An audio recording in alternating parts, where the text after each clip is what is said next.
SY TV Kannada news ಪ್ರಧಾನ ಸಂಪಾದಕರು ಗಂಗಾಧರ್ ಶಿರ್ಗಾವಿ.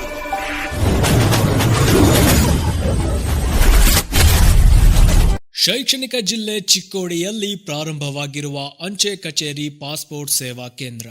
ಚಿಕ್ಕೋಡಿಯಲ್ಲಿ ಅಂಚೆ ಕಚೇರಿ ಪಾಸ್ಪೋರ್ಟ್ ಸೇವಾ ಕೇಂದ್ರ 22 ಫೆಬ್ರವರಿ 2019ರಿಂದ ಪ್ರಾರಂಭವಾಗಿದ್ದು, ಆದರೆ ಕೊರೋನಾ ಇರುವುದರಿಂದ ಕೆಲ ಜನರಿಗೆ ಗೊತ್ತಿಲ್ಲ. ಆದ್ದರಿಂದ ಜನರಿಗೆ ತುಂಬಾ ಅನುಕೂಲವಾಗಿದೆ. ಮುಂಚೆ ಬೆಂಗಳೂರು, ಹುಬ್ಬಳ್ಳಿ, ಬೆಳಗಾವಿಗೆ ಹೋಗಬೇಕಿತ್ತು. ಈಗ ಚಿಕ್ಕೋಡಿಯಲ್ಲಿ ಪ್ರಾರಂಭವಾಗಿದ್ದಾಗಿನಿಂದ ಜನರ ಸಮಯ ಮತ್ತು ಹಣ ಉಳಿತಾಯವಾಗುತ್ತಿದೆ ಮತ್ತು ಅಲ್ಲಿ ಇರುವಂತಹ ಸಿಬ್ಬಂದಿಗಳು ಎಲ್ಲರಿಗೂ ಸಹಕಾರ ನೀಡುತ್ತಾರೆ. ಈ ಅನುಕೂಲದಿಂದ ಜನ ಹರ್ಷ ವ್ಯಕ್ತಪಡಿಸಿದ್ದಾರೆ.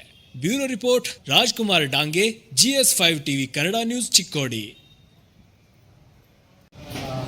ನಮಸ್ಕಾರ, ನನ್ನ ಹೆಸರು ಮಾಮೇಶ್ವರ್ ಶ್ರೀಕಾಂತ್ ಬೆಳಿಗರ್ ಅಂತ. ಇವತ್ತಿಲ್ಲಿ ಚಿಕ್ಕೋಡಿ ಪಾಸ್ಪೋರ್ಟ್ ಸೇವಾ ಕೇಂದ್ರದಲ್ಲಿದ್ದೀವಿ. ನಾವು ನಮ್ಮ ತಾಯಿಯವರು ಪಾಸ್ಪೋರ್ಟ್ ತೆಗೆಸೋದಂತ ಬಂದಿರೋದು. ಇದಕ್ಕೆ ಮುಂಚೆ ನಾವು ತೆಗೆಸ್ಕೊಳ್ಬೇಕಾದ್ರೆ ಹುಬ್ಬಳ್ಳಿ, ಬೆಂಗಳೂರು ಅಂತ ಹೋಗ್ಬೇಕಾಗ್ತಿತ್ತು. ಇವತ್ತು ಚಿಕ್ಕೋಡಿಲಿ ಆಗಿರೋದ್ರಿಂದ ನಮ್ಗೆ ಅನುಕೂಲ ಆಗುತ್ತೆ. ಒಂದು 20-25 ಕಿಲೋಮೀಟ್ರ್ ಡಿಸ್ಟೆನ್ಸ್ ಬಂದು ಕೆಲಸ ಮಾಡ್ಕೊಂಡು ಹೋಗ್ಬೋದು. Thank you. ಚಿಕ್ಕೋಡಿಯಲ್ಲಿ ಪಾಸ್ಪೋರ್ಟ್ ಸೇವಾ ಕೇಂದ್ರವಾಗಿದ್ದು ಎಲ್ಲರಿಗೆ ಅನುಕೂಲವಾಗುವಂಥ ವಿಷಯವಾಗಿದೆ.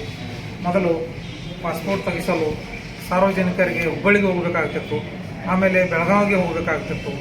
ಹೀಗೆ ಕೆಲವೊಂದು ಕರೆಕ್ಷನ್ ಸಲುವಾಗಿ ಭಾಳ ಸಲ ಎಡ್ತಾಕಬೇಕಾಗ್ತಿತ್ತು.